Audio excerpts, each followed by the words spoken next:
Hola amigos, buenas noches. Estamos en un nuevo espacio de la comunidad IPS.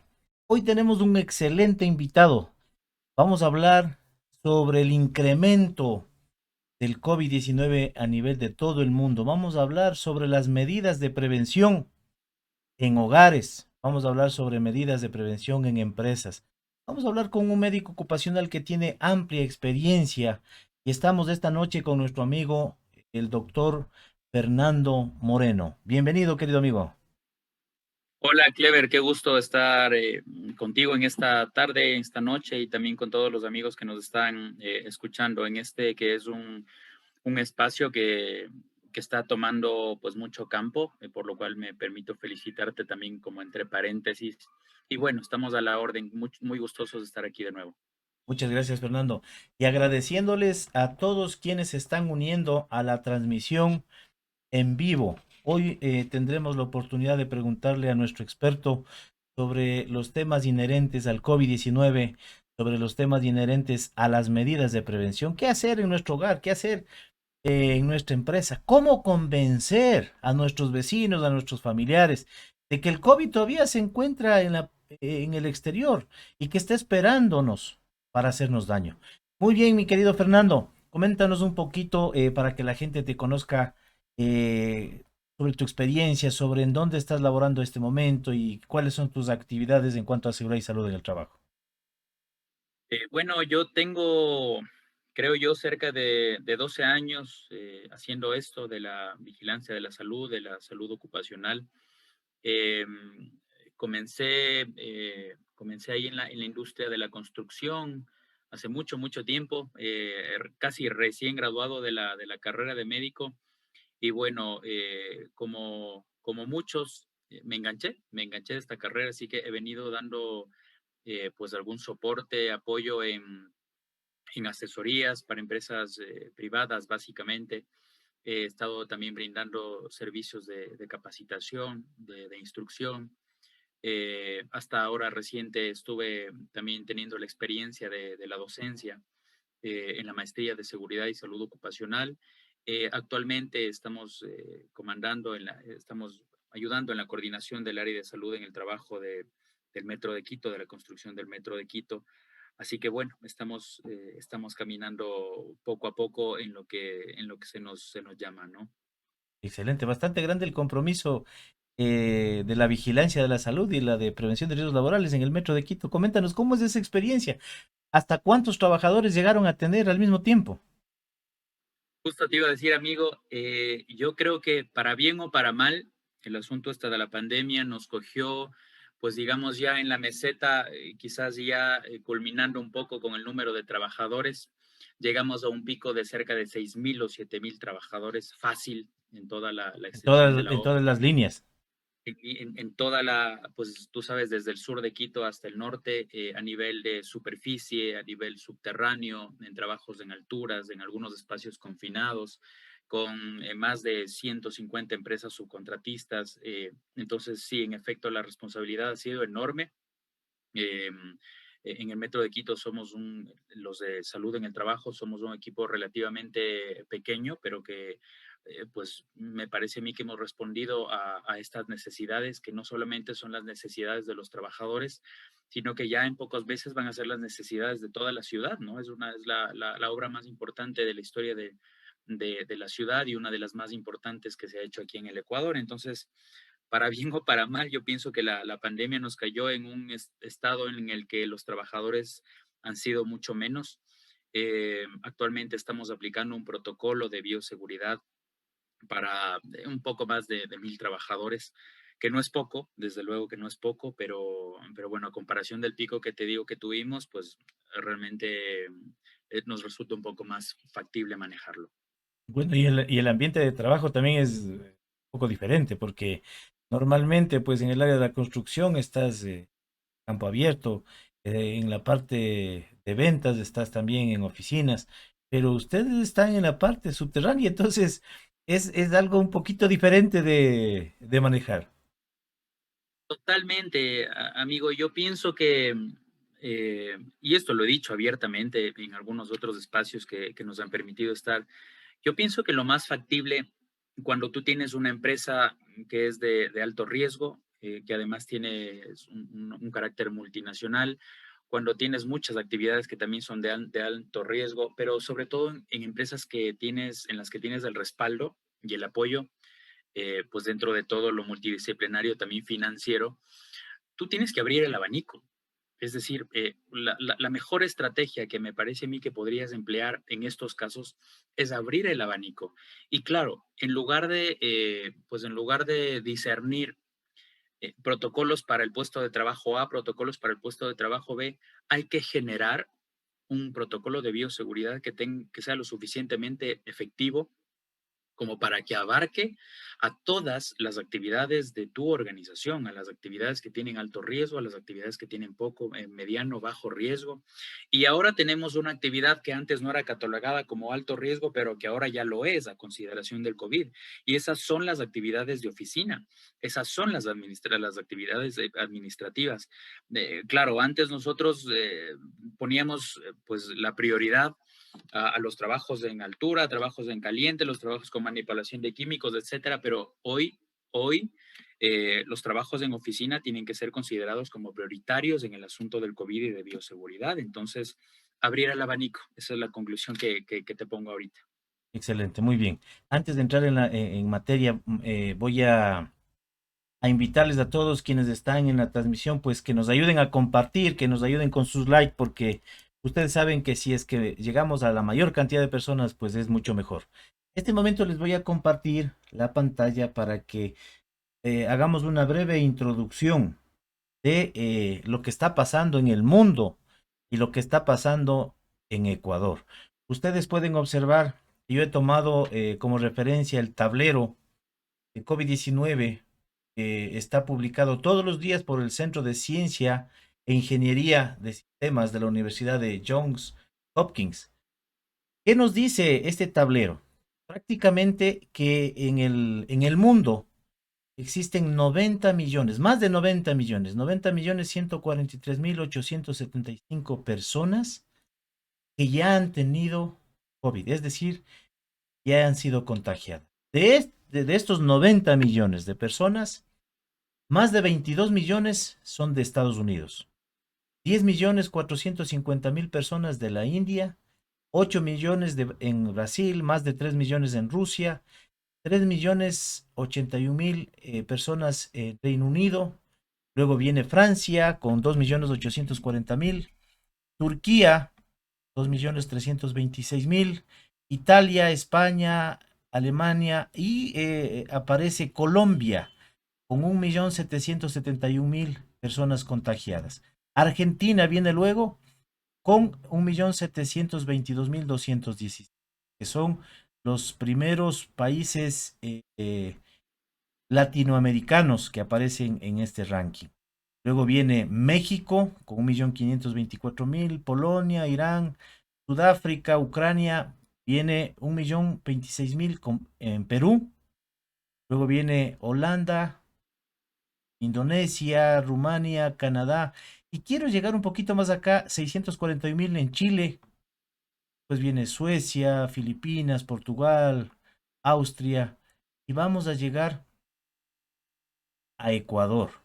Aquí, de acuerdo a esta estadística, existen 221.000 personas con 221.070 personas que ya han sido contagiadas. Si nos vamos acá a este costado derecho de la tabla, podemos darnos cuenta de que el total de personas fallecidas han sido 1.932.266 en el mundo, ¿cierto? Prácticamente Estados Unidos es el que lleva la delantera en el tema de muertes con 373.797. Luego viene Brasil, India, México, Reino Unido, entre otros, ¿cierto? Viene Italia, Francia, Rusia, Irán. Esta es la primera tabla que quería enseñarles justamente para que nos enmarquemos en la realidad de lo que ocurre en el mundo. Muchos países europeos de este momento están confinados. Japón mandó 15 días de confinamiento justamente porque hubo un rebrote de COVID. Muchos países en Europa están en este momento regresando dejando todas las actividades comerciales, las actividades de educación, porque existieron importantes rebrotes de COVID. Y no solamente del COVID producido por el coronavirus SARS-CoV-2, sino por una nueva cepa, por una nueva mutación, ¿no es cierto? Y luego pasamos a la parte nacional. Cabe anotar que siempre debemos utilizar páginas que sean una fuente confiable. Como les decía, esto es de la Universidad John Hopkins. Voy a utilizar luego para el tema nacional la página web coronavirusecuador.com, en donde ustedes pueden encontrar la información más apegada a la realidad que existe en el Ecuador. Muy bien, y aquí ustedes pueden encontrar varias información. Y de esta información lo que vamos a analizar en este momento es estas infografías. Si ustedes dan clic en las infografías, automáticamente les sale un documento similar a este. ¿Qué nos dice la infografía del 10 de enero? Dice que en el Ecuador 221.070 personas son casos confirmados con pruebas PCRs. Ojo, estos son casos confirmados. No significa que es la totalidad de casos, porque pueden existir personas que no se hicieron la prueba PCR y que pudieron ya haber tenido la enfermedad. Muy bien, otro dato importante aquí es que en total de fallecidos existen 14.177. Confirmados con las pruebas 9.523 y probables 4.584. Pero ya en esta estadística dice que 14.177 personas fallecieron por este motivo. Muy bien, y aquí existe una situación interesante. Del total de personas, el 52.6% de los casos confirmados son hombres y el 47.4% son mujeres. Finalmente, para terminar esta partecita, quiero comentarles que de acuerdo a las estadísticas, dicen que el 60.8% son personas de 20 a 49 años, que son las personas que relativamente están haciendo actividades laborales, que no cumplen las normas o en otros casos. De 50 a 64 años, el 20.3%. Muchas de estas personas estuvieron confinadas y muchas personas hicieron teletrabajo. Pero ¿por qué se contagiaron? Es porque justamente los hijos de estas personas, los familiares les fueron a visitar y obviamente resultaron en contagio. El 13.1, más de 65. Entonces, más de 65 años. Aquí ustedes pueden encontrar información que es de primera mano, es información oficial, proporcionada por el Ministerio de Salud Pública, por el COE Nacional, y aquí ustedes pueden encontrar también estadísticas por provincias, ciudades. Aquí ustedes van a establecer cuáles son las principales ciudades que tienen convenientes, ¿no es cierto? Y las provincias, por ejemplo, vamos a ver aquí Pichincha, dice. 77.763 casos. Y solamente en Quito existe 71.725. Esto como introducción. Algunos municipios, como el que vamos a ver este momento, han utilizado tecnología para hacer su sala situacional. Y voy a poner el caso puntual de Riobamba. Si ustedes ingresan a la página web del municipio de Riobamba, aquí observen sala situacional, dan clic aquí y les sale un cuadro en donde está exactamente cuál es la situación de la ciudad. Entonces aquí dice, por ejemplo, casos positivos, 2.201. ¿Cuántas salas de unidades de cuidado intensivo tiene los hospitales de Riobamba? Tienen 3. ¿Cuántas camas UCI tienen en total en esas 3 salas? Tienen 17. Pero aquí al lado ustedes ven, dice disponibles, 0. ¿Qué significa esto? Que en Riobamba no existen camas para cuidados intensivos. Entonces, amigos, como introducción, lo que quiero hacerles notar es de que existe al momento un rebrote, existe COVID-19 nos está afectando nuevamente al mundo y obviamente al Ecuador. Mi querido amigo Fernando, Con esa introducción que acabamos de hacer, coméntanos desde tu punto de vista, ¿cómo está el COVID-19 en el Ecuador? ¿Qué es lo que te has podido percatar desde tu especialidad como médico ocupacional? Es una situación muy crítica porque todavía no tomamos conciencia de un dato muy importante que viene de las estadísticas. Y aunque suene un poco crudo, en este momento, si es que te da COVID, si es que tú tienes una comorbilidad, estadísticamente las dos comorbilidades que suelen terminar en el hospital son la diabetes y las cardiopatías. Si tú tienes alguna comorbilidad que demanda que tú requieras de una cama de cuidados intensivos, pues básicamente no la tienes. Y esto es realmente muy preocupante porque significa que podrías tú descompensarte hasta morir en tu propia casa. Yo he tenido, ya hablando desde mi experiencia, casos de amigos, sobre todo, que utilizan las redes sociales para solicitar una ayuda a alguien para que alguien que esté trabajando en tal o cual hospital les ayude a conseguir una cama. Es una situación tan crítica y desastrosa, por supuesto, porque no solamente podría ser un factor indirecto como es el porcentaje de ocupación de camas de UCI, sino también es la conciencia de la gente, la idiosincrasia de las personas que hace que se asusten, como toda enfermedad, ¿no? Que hace que se asusten, pues cuando ya puede ser demasiado tarde. En la mayoría de enfermedades comienzas con alguna molestia y no le haces caso. O sea, dices, así mismo es, ya me he de pasar, me voy a automedicar y después progresivamente te vas descompensando hasta que requieres ya de un tratamiento de mayor complejidad, por supuesto, mucho más caro. Es decir, somos reactivos, no somos preventivos, somos reactivos. Y entonces cuando somos reactivos, aplicado esto al COVID, esa reactividad puede traducirse en la muerte fácilmente y no estamos tomando conciencia en eso. Entonces, me parece a mí que la situación ahora es muy crítica y conste, independientemente de que tengamos una nueva variante de este virus, que todavía no la tenemos, esta persona de 50 años que le están investigando, me parece que es de la provincia de Los Ríos, una persona de 50 años que ingresó al Ecuador el 12 de diciembre, que comenzó a generar, vino desde el Reino Unido, que comenzó a generar alguna molestia desde el 3 de enero, están investigando si se trata de una nueva, de la nueva cepa, de la nueva variante. Pero independientemente de la variante o no variante, las circunstancias nos han hecho que el virus no pare. La curva no se ha reducido. A mí me parece que estamos mucho más cerca de la meseta y después de la ascensión de la curva a una reducción de la curva como todos hemos querido desde el mes de marzo. O sea, desde el mes de marzo estamos buscando que la curva se aplane y eso no ha ocurrido. Entonces, claro, por un lado no se aplana la curva, por otro lado las camas de UCI están ocupadas nuevamente, están con una ocupación de 0% en el caso de que tú nos estás mencionando. Las estadísticas nacionales dicen que, por ejemplo, en la última jornada tuvimos cerca de 1,000 casos nuevos, pero hay algunas personas que ya han decidido terminar, ¿sabes? Terminar la pandemia. O sea, me da la impresión de que las personas o las familias dicen, bueno, hasta aquí, me cansé de la pandemia.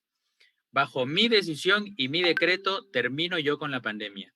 Y salen a la calle, pues en algunas ciudades incluso sin ningún tipo de protección, sin ninguna mascarilla, con el exceso de confianza característico que te causa un accidente o una enfermedad. En la calle es lo mismo, el exceso de confianza que después no te da ni siquiera tiempo para, pues para buscar una cama de cuidados intensivos, ¿no?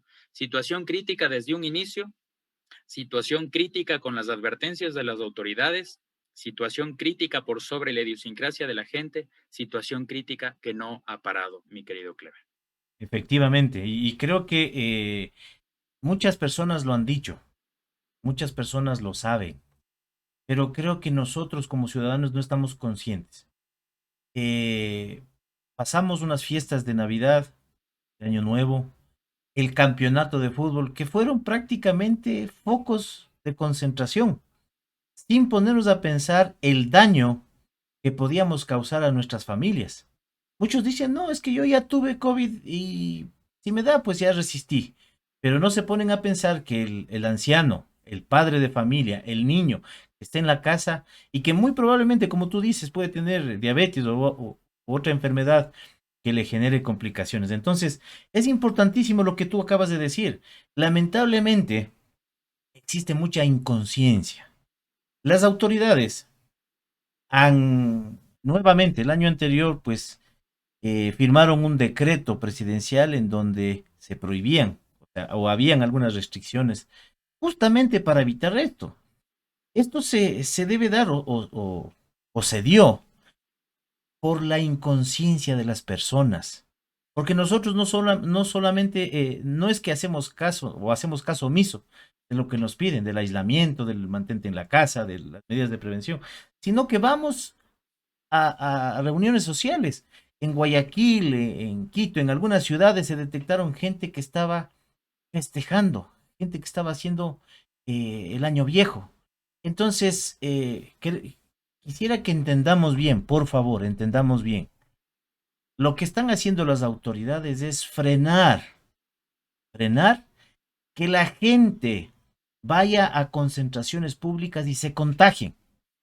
¿Qué nos permite con eso? O qué se permite con eso? Se permite que el sistema de salud no colapse.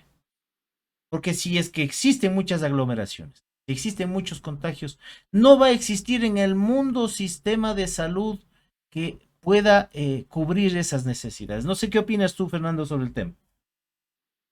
Interesante. Dos cosas ahí. Yo me acuerdo, se me vino a la mente en este momento cuando en marzo una autoridad de una ciudad conocida de la costa dijo, la peor amenaza que tenemos ante este virus es el miedo. Palabras más, palabras menos. Así que lo mejor que podemos hacer es ir todos al estadio. No sé si te acuerdas tú, ¿no? Fue esto antes del desastre este que ocurrió en Guayaquil. Cuando tienes una ocupación del 100% en las camas de UCI, a mi parecer, yo que hago prevención, solamente significa una cosa, que lo que tuviste que hacer antes de que se ocupe el 100%, o no lo hiciste, o si lo hiciste, no lo hiciste bien. Entonces, aquí no hay ninguna posibilidad de presentar una estadística que nos permita decir que todavía hay un porcentaje de camas de UCI. Tener un porcentaje de camas de UCI siempre va hacia la enfermedad, siempre va al asunto reactivo. Es en el antes en donde tenía que haberse actuado. Y entonces, fíjate, no estamos como sociedad, no estamos como sociedad, y no estoy hablando de Ecuador, no estamos como sociedad listos para actuar de manera autónoma con una cultura preventiva. Y estoy haciendo referencia al COVID. Sabes, en las organizaciones y en las empresas, pues de una u otra forma se tienen lineamientos, se tienen obligaciones y responsabilidades para los trabajadores. Está escrito en un reglamento que está aprobado por la autoridad competente, pero ¿y en tu casa? ¿Y en la calle? No tenemos un reglamento al que nos aten o al que nos sancionen o algo así. Entonces, esto es un campo abierto en donde la idiosincrasia y la cultura de las personas, pues básicamente se ha desatado. Como te digo e insisto, muchas personas han decidido por sus propios medios terminar con esta pandemia, han decidido concluir que la mascarilla no sirve para nada porque con mascarilla no me pasa nada y sin mascarilla tampoco me pasa nada, hasta que a alguien le pasa. Y entonces cuando a alguien le pasa, se genera esta reacción de, pues como de susto, de miedo en las personas, y después cuando se requiere de cuidados intensivos, ya no tienes cómo solventarlo. Entonces, la situación es bien crítica. Otra cosa que me parece que es muy crítica es el desconocimiento. ¿eh? El desconocimiento genera temor, y eso lo he dicho en varios espacios también. Mientras uno más conoce del tema, más podría, pues al menos actuar de una forma correcta, de una forma, pues madura en todo caso. Con todo lo que se ve en la televisión, la madurez es una palabra que queda perfecta en este momento. Las personas que dicen, tuve una reunión familiar ayer, y ahora me entero que alguien tuvo COVID y corro a hacerme una PCR. Pero fíjate el desconocimiento, ¿no? Corro a hacerme una Que PCR no te va el a salir domingo, nada. pero por supuesto, el domingo tuve una reunión familiar con la fiesta y todo. Y como me enteré el día lunes que alguien tuvo un COVID, corro a hacerme una PCR y evidentemente la PCR sale negativo. Y entonces, claro, como yo tengo una prueba negativa, digo, uff, me salvé, qué bueno. Así que voy a seguir con mi vida normal, sin saber que dentro de tu cuerpo estás ingresando en un periodo de incubación. Y voy a hablar de la mayoría de personas que en este momento, o por lo menos la mitad de las personas que en este momento tenemos asintomáticas. O sea que las personas asintomáticas que también están generando este periodo de incubación que se acerca desde el día 5 a aproximadamente el día 7 y tú te hiciste en el día 1. O sea que significa que tienes una prueba negativa, que te saltas por todo el periodo de incubación sin ni siquiera importarte absolutamente nada y que en los 10 primeros días, que de acuerdo a la CDC son los días de más contagio, estuviste pues por todos los lugares, por tu Sin lugar de precauciones. trabajo, sin precauciones, sin absolutamente nada, contagiando al resto de las personas. Y resulta que una de esas personas probablemente era una persona con alguna vulnerabilidad, era un adulto mayor, etcétera. Y esa persona comienza a tener síntomas. Oh, sorpresa, la persona adulta mayor requiere cuidados intensivos al final del día. Entonces es también un tema de responsabilidad, pues yo diría casi que ciudadana y moral, entender y conocer cómo se comporta la curva de contagio del virus, saber en qué momento hacerse una prueba, saber qué prueba deberías hacerte y cuándo y por qué, sobre todo por qué. Estamos a las puertas de que vengan las vacunas y todavía no conocemos cómo funciona la curva de contagio. Correcto. Vamos a hablar sobre ese tema, Fernando. Hay una situación que también debemos tener clarísimo. En las empresas existen, como tú bien decías, protocolos, procedimientos, existen controles, se ha hecho las inversiones necesarias para comprarte un termómetro, ya sea manual o de esos de pedestal, te toman la temperatura al ingreso, separaron los cubículos o los escritorios cada 2 metros, se turnan para ir al almuerzo, han hecho horarios, ya no trabajan todos en un solo horario, sino hicieron 2 horarios, la mitad en la mañana y la mitad en la tarde. Tomaron todas esas medidas, desinfectan las superficies, que te dieron alcohol, que te dieron gel y que obviamente te han capacitado y todo eso ocurre en la empresa. Pero ¿qué ocurre en la casa? Que es importantísimo lo que vamos a ver. Saliste de la empresa y te fuiste a un micromercado o a un comisariato, o por último te fuiste en el bus, en taxi, y te descuidaste. Llegaste a la casa y ese momento no hiciste lo que tenías que ver, y de eso vamos a hablar en este momento. No hiciste tu corredor sanitario, no te sacaste los zapatos, no te pusiste los zapatos en pediluvio, no te bañaste, no te lavaste las manos, no te pusiste alcohol, no te cambiaste de ropa. ¿Y qué es lo que estás llegando? Y inmediatamente, lo que hacemos el momento que llegamos a la casa es sacarnos la mascarilla. Y pudiste haberte contagiado en el bus, pudiste haberte contagiado en el taxi o en el lugar donde fuiste a conversar con algún amigo y llevaste el virus a la casa, a las personas que son los más indefensos. No sé qué opinas tú del tema ese, Fernando. ¿Qué nos podrías comentar?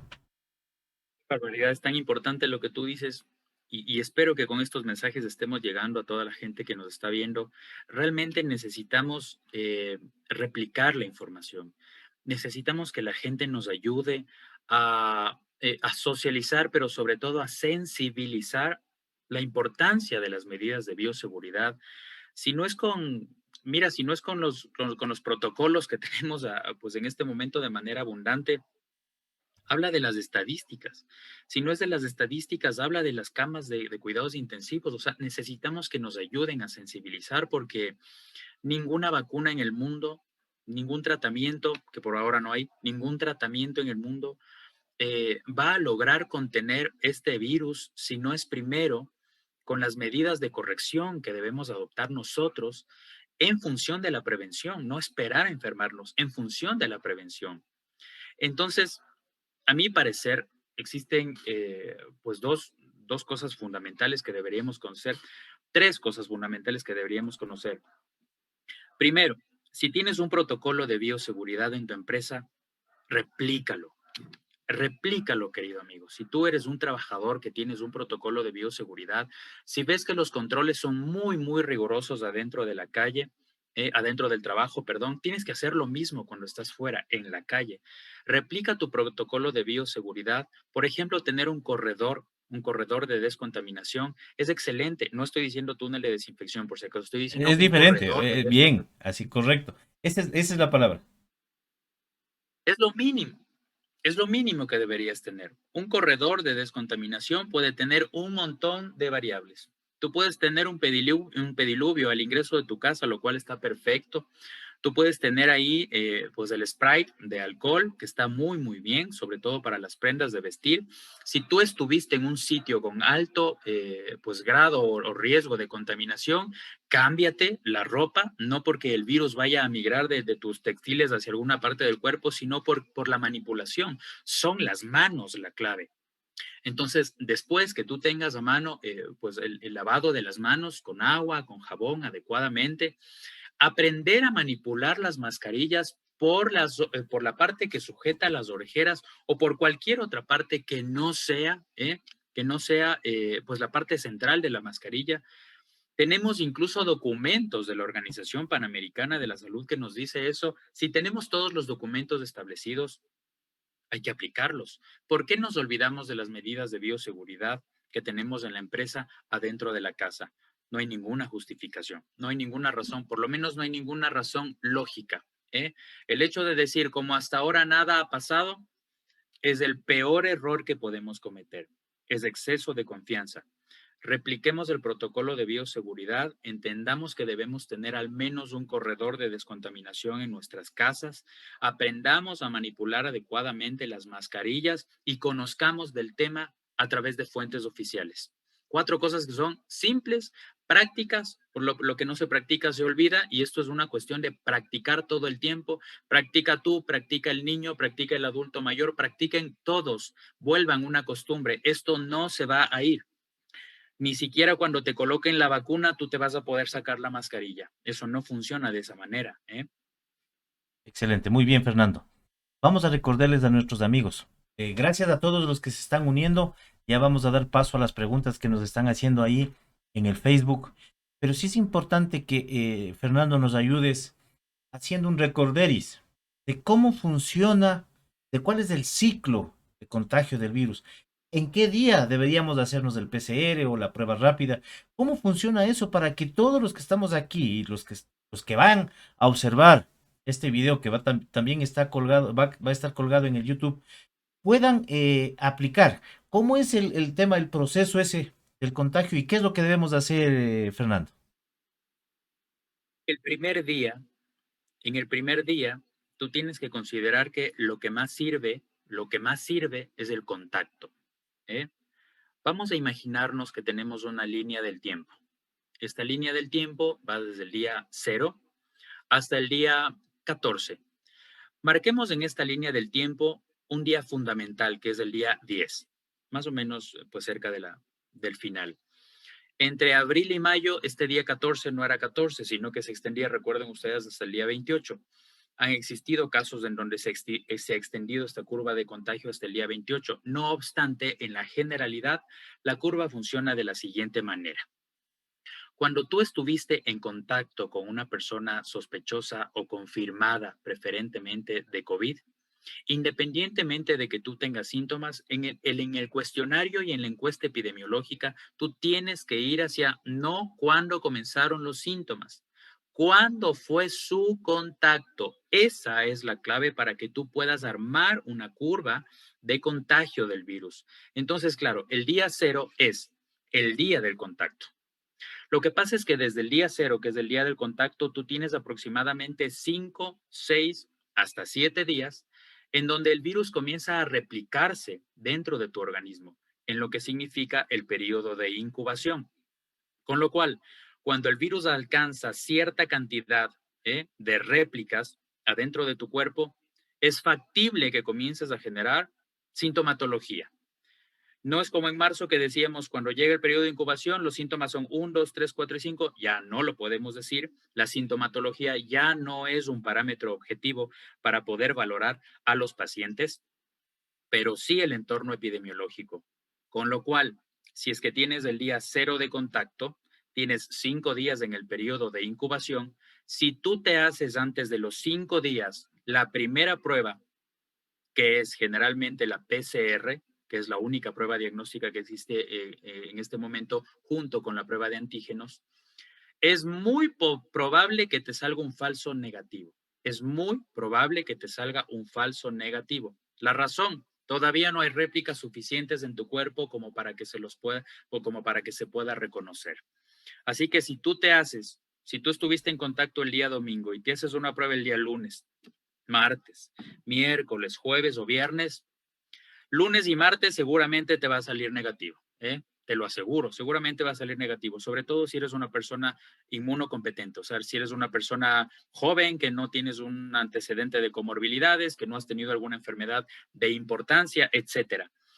Cuando tú rebasas el día quinto, 6, 7, en ese momento sí es un buen periodo para poder hacerte la prueba PCR. Si La es que estamos PCR. hablando de PCR, si estamos hablando de una prueba diagnóstica, es un buen momento para hacerte la prueba PCR. También es un buen momento para hacerte la prueba de antígenos.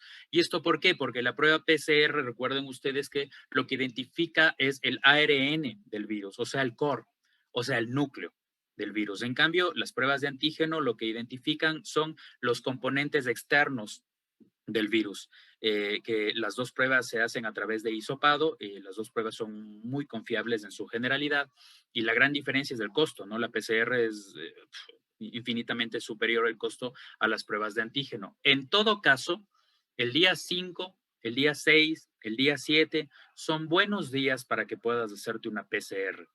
¿Qué es lo que ocurrió desde el día 5 hacia atrás? Pues ocurrió que tú por seguridad comienzas a aplicar el protocolo. Tú no puedes, tú no puedes asumir que no lo tienes e ir contagiando a las personas, e ir a reuniones, e ir a tu trabajo. Entonces, en tu protocolo de bioseguridad deberías contemplar que si una persona estuvo en contacto, ¿qué tipo de contacto? Ya lo hablaremos después, pero si estuviste en contacto con una persona el día domingo, tú formas parte del protocolo. Se aplica el protocolo, vamos a esperar un periodo de tiempo pertinente, vamos a hacerte la prueba para determinar si es que tú tienes o no el virus. Ahora, ¿qué es lo que pasa a partir del día 7? Cambian un poco las cosas, sobre todo porque el cuerpo no se va a quedar con los brazos cruzados, el sistema inmunitario no se va a quedar con los brazos cruzados y se ha dado cuenta ya de que un virus extraño está dentro del cuerpo. Con lo cual, la mejor reacción, la mejor forma que tiene el cuerpo de reaccionar es a través de dos niveles de defensa. Bueno, los dos niveles de defensa son los que actualmente forman parte de las pruebas rápidas, porque hay un sinnúmero de células, linfocitos, etcétera, que actúan también como defensores. Pero los primeros y los más importantes defensores para fines de COVID se llaman inmunoglobulinas. Y estas inmunoglobulinas son una inmunoglobulina M y una inmunoglobulina G. ¿Cuál es la diferencia entre la una y la otra? Bueno, pues básicamente la inmunoglobulina M, yo le digo, son los guerreros, o sea, son los que salen a matar, son los que salen a reconocer el virus y son los que se pelean, es decir, son los de fase aguda, son los de fase aguda. En cambio, la inmunoglobulina G lo que hace es reconocer y memorizar a este virus. ¿Para qué? Para que te pueda dar cierto grado de protección. ¿Hasta cuándo? Pues todavía estamos en estudios. Hay algunas personas, hay algunos estudios que dicen que te da una inmunidad de hasta 3 meses, otras 6 meses, otros 9 meses. En todo caso, quien sale primero con el contacto con el virus es la IgM.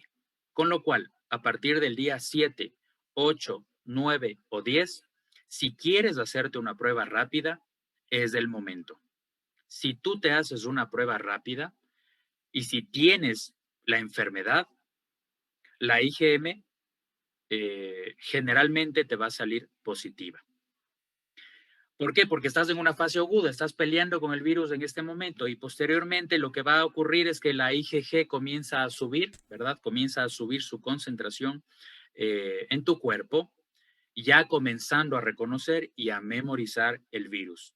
Por lo tanto, si tú te haces después del día 8, 9, 10 una prueba rápida, es posible que no solamente te salga la IgM positiva, sino también ya la IgG. Ya estás en un periodo en donde las dos titulaciones de inmunoglobulinas están altas.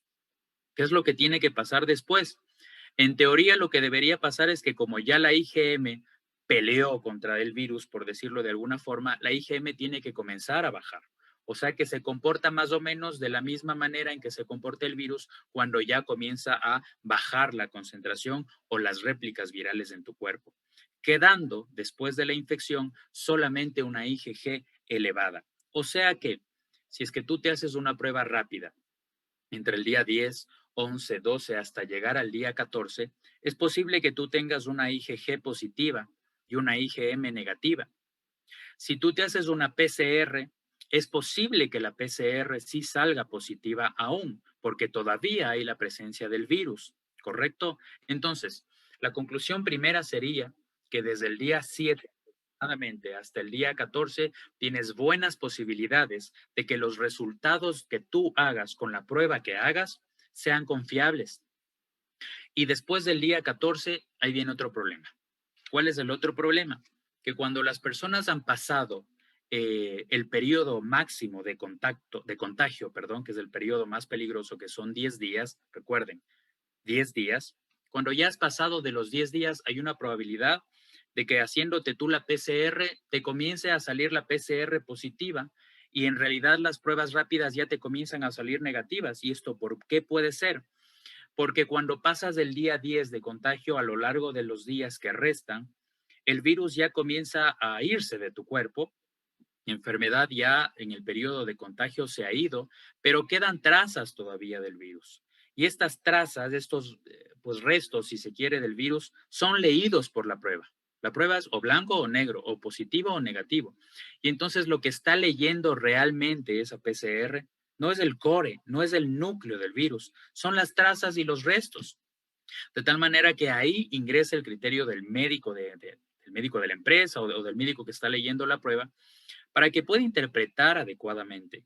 A ver, si tú eres una persona que has estado aislado casi que 20 o 30 días como era en los meses anteriores, y sigues teniendo una prueba PCR positiva, vamos a investigar adecuadamente el asunto epidemiológico. Tú tienes 10 días para contagiar, en este momento en teoría no estás contagioso, de tal manera que vamos a cambiar la prueba, vamos a cambiar el esquema, vamos a plantear otra estrategia epidemiológica, pero no le vamos a tener ahí aislado al señor pues casi que 60 días, ¿no? Porque ahora las cosas han cambiado. Los avances en la información que tenemos nos demuestran cómo se comporta la PCR, cómo se comportan las pruebas rápidas. Así que pues con este timeline, con esta línea del tiempo, se espera orientar más o menos qué tipo de pruebas son las que se deberían hacer. Muy bien, vamos a dar paso a las preguntas. Es importantísimo también de que no nos automediquemos. Ojo con lo que les voy a decir. Existen muchos productos que están en el mercado que dicen, sí, esto es bueno para el COVID, esto te previene. Mucho cuidado. Por favor, no sé si nos quieres comentar algo, Fernando, sobre la automedicación y lo complejo que puede llegar a ser eso. Con mucho gusto. No existe un tratamiento en este momento científicamente documentado para el COVID. Las cosas no han cambiado. Si desde un inicio se decía que no existía el tratamiento, eso se mantiene en este momento. Otra cosa es que tú puedas darle a una persona, digamos, una persona tiene COVID y está descompensada. Tú a esa descompensación no le tratas única y exclusivamente como COVID. Tú al distrés respiratorio le tratas con algún tratamiento específico que históricamente se ha utilizado. Tú a la falta a la descompensación hídrica tratas con hidratación, o sea, nada está inventado. Hay muchos medicamentos para tratar la sintomatología asociada cuando una persona está descompensada, pero un tratamiento que tú te tomes para eliminarle al COVID de tu cuerpo no existe. Lo que viene lo que viene es la vacuna. Y hasta el momento tenemos tres tipos de vacuna. Es la vacuna en donde tú le colocas un pedacito del ARN, o sea, del core al cuerpo, ¿verdad? Ese es el ARN mensajero, es la vacuna del ARN mensajero, e induces al cuerpo a reconocer y a generar una proteína para reconocerle al virus y de esa forma quedas inmunizado. La segunda vacuna es cuando te colocan un pedazo de la proteína del virus en tu cuerpo para generar el mismo tipo de defensa Y la tercera es una vacuna en donde pues se coloca un virus, un virus, cualquier otro virus que no replique en el cuerpo. A este virus tú le inyectas, ¿verdad? Material genético del coronavirus, es lo que se llama vacuna recombinante. Le inyectas un pedazo del coronavirus y le metes al cuerpo. ¿Para qué? Para generar una reacción en cadena, una reacción inmunitaria en cadena. Eh, Sputnik, AstraZeneca y me parece que Johnson y Johnson son las tres vacunas que utilizan esta metodología. Fíjate, una de las tres, no recuerdo cuál, utiliza un adenovirus, o sea, un tipo de virus no replicante, un adenovirus de chimpancé, para que dentro de ese virus le puedan colocar el material genético del coronavirus y ese es un tipo de vacuna. Sputnik, AstraZeneca, me parece que sintetizó su propio adenovirus para poder hacer lo mismo. O sea, hay tres tipos de vacunas, están estudiadas, muchas han sido aprobadas por emergencia, otras están en fase 3. Es lo que tenemos, es la manera de controlar que tenemos, la inmunidad. Pero de ahí un tratamiento específico para el coronavirus, todavía no existe. Hay que tener paciencia. Y ojo, que la vacuna fue creada para efectos de la enfermedad COVID-19, producida por el virus SARS-CoV-2. Vendrán las mutaciones, tendrán que hacer sus modificaciones de estas vacunas y preparémonos, porque no sabemos qué otros riesgos biológicos pueden venir en este año, en el próximo año. No lo sabemos. No sabemos exactamente las causas de dónde vino este virus. De Muy, momento, amigo, te interrumpo ahí, perdón, una cosita. De momento es bien importante que entendamos que todos los acercamientos científicos indican que las vacunas sí sirven también para esta variante del coronavirus. No es un nuevo virus, no es un nuevo virus, es una variante del coronavirus que lo que hace es hacer que una parte de la corona, por eso se llama coronavirus, que una parte de la corona pueda tener mucha más afinidad con las células del cuerpo y por eso se entiende que es hasta 50% más contagiosa esta variante del coronavirus que el coronavirus anterior. Por eso es que ahora Reino Unido está prácticamente confinado por lo peligroso que es este virus, de tal forma que es importante que sepamos que de momento al menos las vacunas sí van a servir también para esta excelente, variante, aunque siguen los estudios. excelente. Muy bien. Gracias por la aclaración. Muy bien, vamos a dar paso a las preguntas de nuestros amigos. Muy bien. Entonces vamos a saludar a... Vamos a ver quién se ha conectado. Shirley Juárez dice, buenas noches. No les escucho. Espero que ya lo estés haciendo, mi querida amiga. Milion Rivadeneira. Buenas noches, estimados amigos Clever y Fernando. Saludos cordiales desde Quito, Ecuador. Gracias por tu sintonía, amigo. Buenas noches, saludos Nelson Lemache. Johnny Almeida. Buenas noches, saludos desde Tulcán. Felicitaciones por el programa. Muchas gracias, amigo. José Luis Rojas. Buenas noches, saludos cordiales. Buenas noches, Carlos Santiago. Rodrigo Andrés Godoy. Buenas noches, saludos desde Coquimbo, Chile. Gracias, mi querido amigo Rodrigo. Edison Cadena. Buenas noches, estimados amigos desde Quito. Soraya. Buenas noches a todos. Saludos. Soraya Carranco desde Ecuador. Soraita, gracias por tu compañía. Luz Clemencia Cadavid, saludos desde Colombia. Excelente programa. Gracias, Luz Clemencia. Te tendremos el próximo domingo. No se lo pierda. Vamos a hacer un excelente programa. Vamos a hablar sobre psicosociología y cómo vamos a sacar adelante a nuestras familias, a nuestros compañeros trabajadores desde la parte psicológica. Muy bien. Invitada Luz Clemencia. Saludos desde Colombia, dice Shirley. Edison Cadena, una pregunta para Fernando. Dice, por favor, ¿nos podrías indicar en qué día se aconseja la realización de la prueba PCR? Fernando. Prueba PCR desde el primer día de contacto es mejor hacerla desde el día 5 con menos fiabilidad hasta el día 7 en adelante con más fiabilidad. Muy bien, gracias. Muy bien, muy buen contenido. Saludos, Walter García desde Guatemala. Saludos, Walter. Un saludo profesional y ser humano, Fernando. Alex Freire te manda a saludar. Daniel León, buenas noches, saludos, buen tema, como todos los domingos. Soraya, muy buena temática, gran aporte para todos. Excelente, amigos. Gracias a todos los que se están uniendo a nuestra programación. Eliana Elizabeth Naranjo dice, excelente programa, iniciamos educándonos en este 2021. Gracias, IPS. Ya sabes, Eliana, con mucho gusto lo hacemos.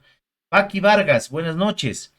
Como siempre, excelentes. Una consulta para ti, Fernando. Dice, ¿qué tanto la PCR como la prueba de antígenos se hace con hisopado?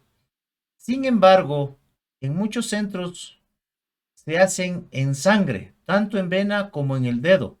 ¿Esto es correcto? Gracias. Las pruebas diagnósticas tienen que hacerse con hisopado porque lo que estamos viendo es eh, la siembra, ¿verdad? La siembra del virus en la mucosa directamente. Entonces tú sacas la muestra de ahí. ¿Por qué?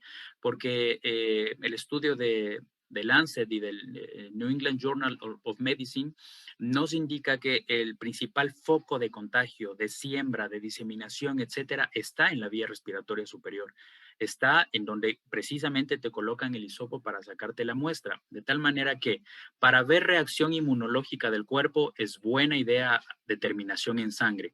Y para hacer una prueba diagnóstica necesitas sacarle al virus para ver la cuantificación, necesitas hacerlo con un hisopado. Prueba PCR y prueba de antígeno, necesitas hisopado indefectiblemente y las otras se hacen para ver reacción sistémica, la reacción del cuerpo que se manifiesta en la sangre. Muy bien, Fernando. Seguimos con las preguntas. Gabucha Armijos. Buenas noches de excelente información para el doctor Fernando Moreno. ¿Se ha considerado como parte de la vigilancia de la salud en las empresas la aplicación de la vacuna para el COVID-19 o será voluntaria la aplicación más para el personal teniendo en cuenta los programas de inmunización? ¿Qué opinas sobre el Bueno, tema? Muy buena ¿qué, pregunta.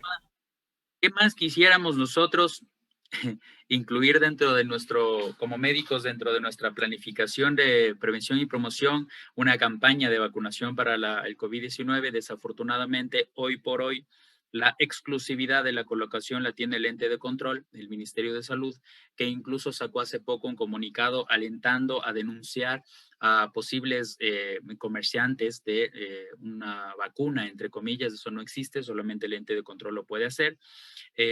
Están llegando ya las 50,000 primeras dosis para la fase piloto que ha contratado el Estado ecuatoriano con Pfizer, que a propósito es una vacuna ARN mensajero. Y a fines de marzo está pensado el ingreso al Ecuador de 2 millones de dosis de vacunas. Y este es un acuerdo que se cerró el 31 de diciembre, me parece, y van a negociar para ver si es que dependiendo de la disponibilidad del proveedor se consiguen 2 millones más de vacunas, de tal manera que hasta ahora lo que se sabe es que la exclusividad la tiene el ente de control, que inclusive ya tiene un cronograma de vacunación, primero el plan piloto a las personas que están en primera línea y posteriormente a grupos prioritarios, grupos vulnerables, y, y el resto pues tendremos que ir al final, supongo yo. A la cola. A la cola. Muy bien. Bueno, dicen que hasta el momento la vacuna va a ser gratuita. Esperemos que siga así. Y obviamente, si no es así, pues ya luego permitirán, con los controles debidos, la importación por la parte privada. Pero desde un inicio, para evitar fraudes, para evitar vacunas que no cumplan lo requerido, pues obviamente el gobierno está restringiendo a que solamente ellos lo vayan a poner. Muy bien, Yo creo, amigos. amigo, Dime. ahí yo, una cosita, yo creo que el gobierno aprendió la lección de los test. ¿Recuerdas tú que cuando salió el boom de los test, hombre, pues me parece a mí que más de uno se hizo en agosto, así que me parece a mí que el ente de control aprendió la lección y vio que comenzar con el ente de control dando el ejemplo y cerrando la ventana hasta que por lo menos las cosas se estabilicen es una buena idea. Excelente, muy bien amigos. Vamos a tener una pausa de un minuto, por favor no se nos muevan, vamos a hacer una pausa activa y vamos a escuchar a un anunciante. Volvemos contigo, Fernando.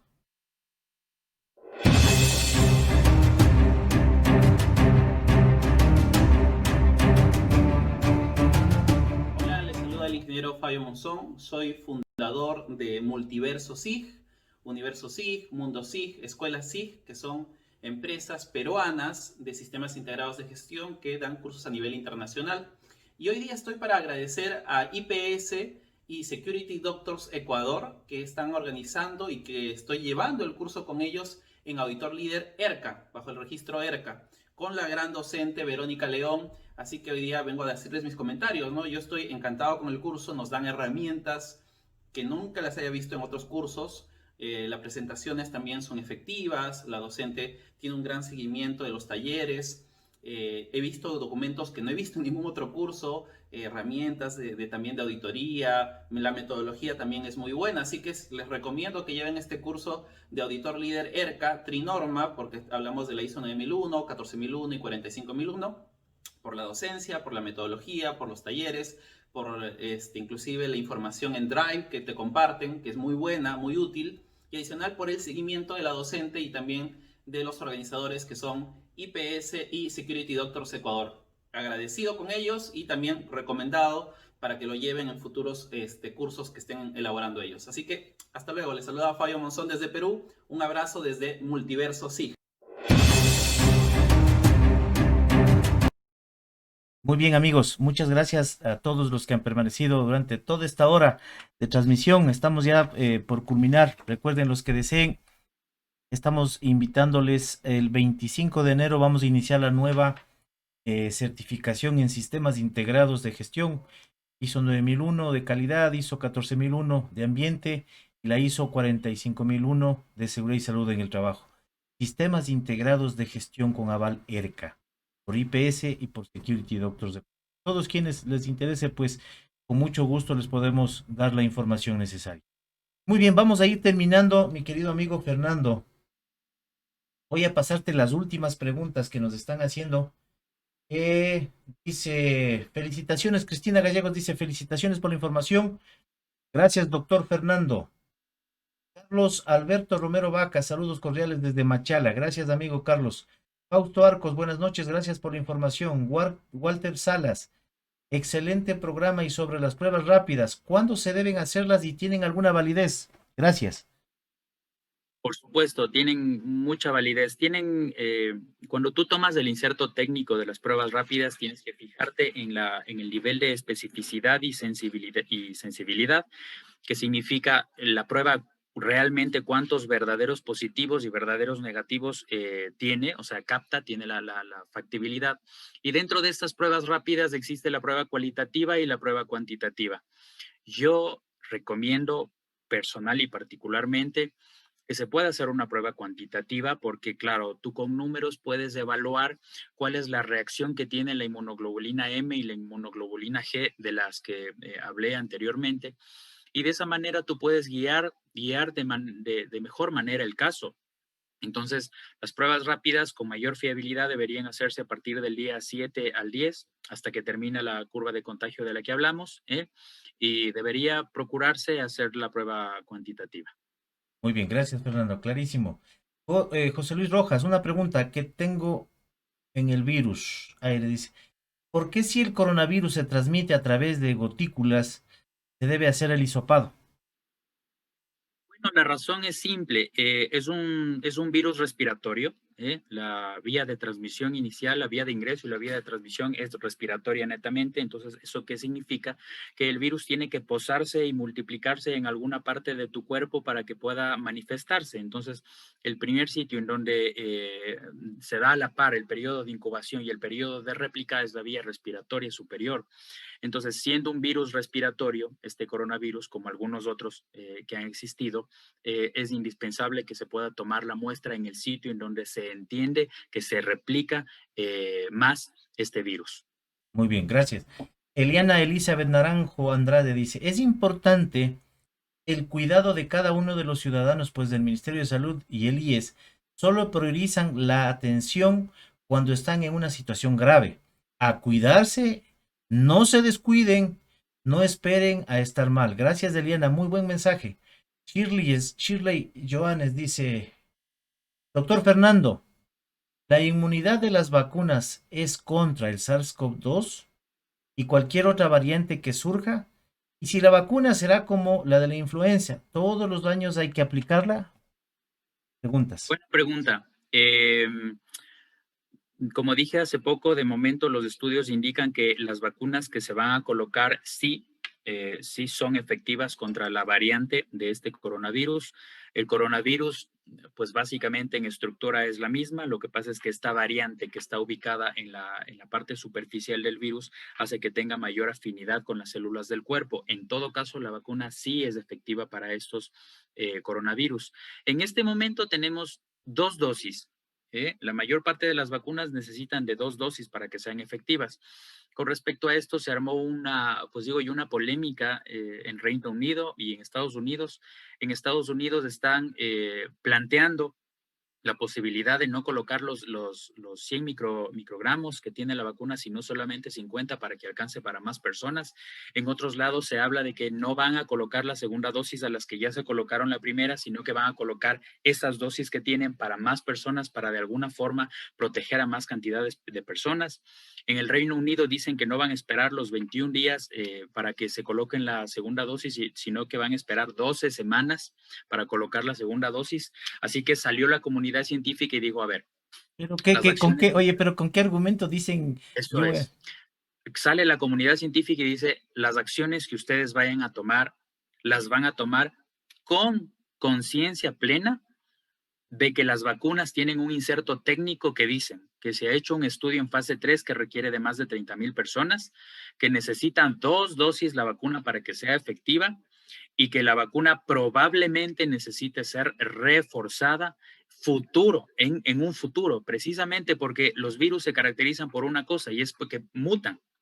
Y eso nos está pasando con el virus de la influenza. Ustedes saben que quien se coloque una vacuna de la influenza hace 3 años y diga yo ya me vacuné hace 3 años y por lo tanto no me va a dar, está en un error de fondo.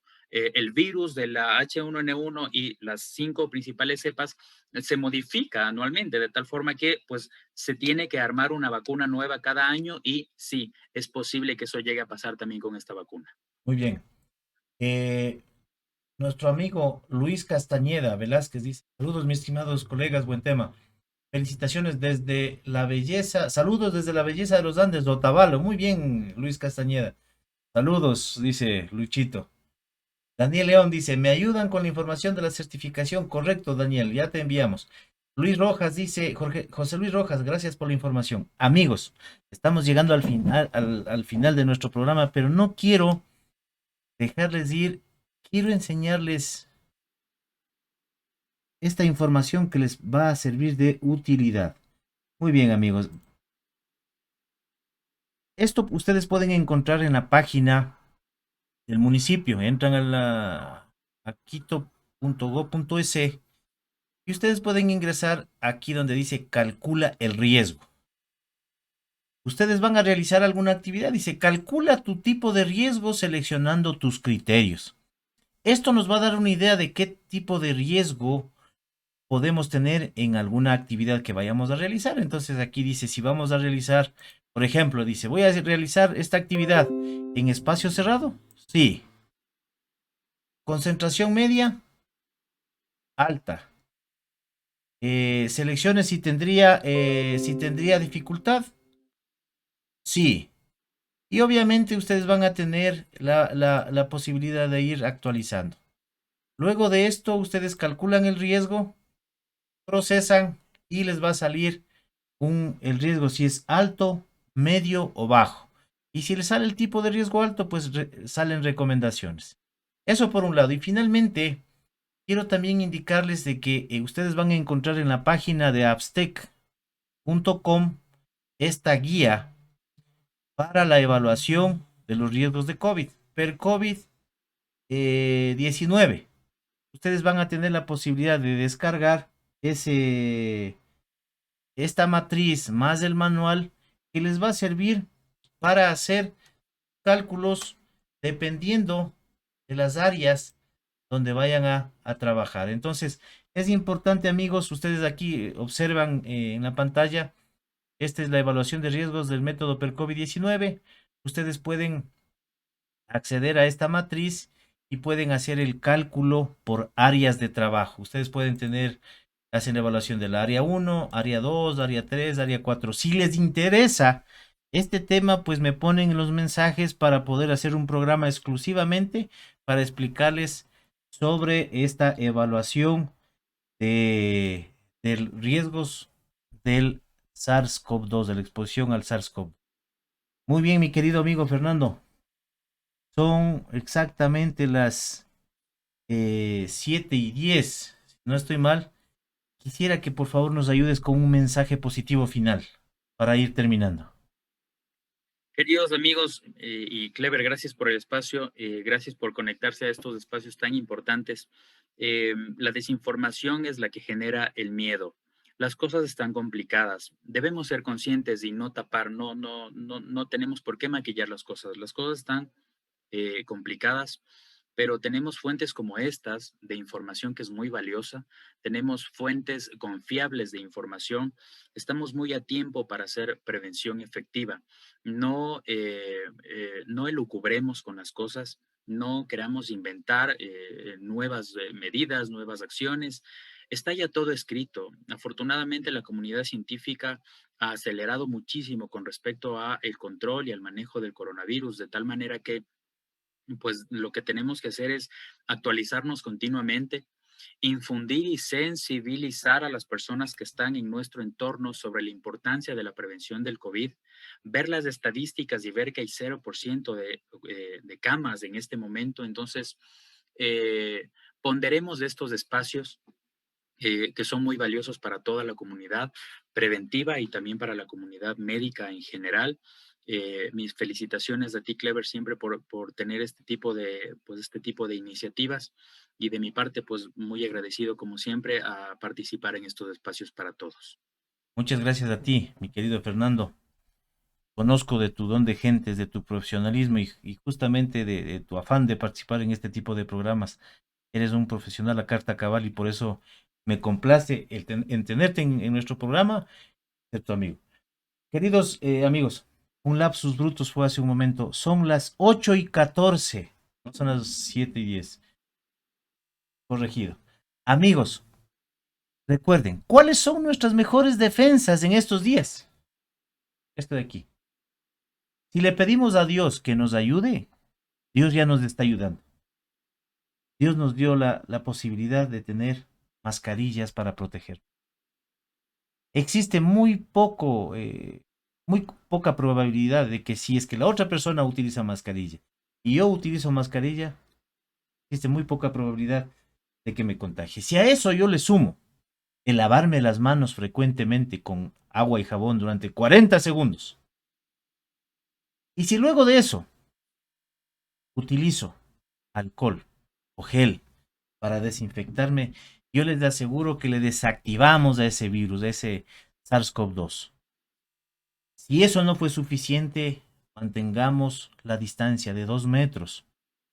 Me voy al banco, me voy a un comisariato, me voy a hacer alguna gestión. Evitemos estar muy cerca de las personas que no conocemos. En la casa, por favor, apliquemos las medidas de prevención que lo hacemos en el trabajo. Con mucha más razón.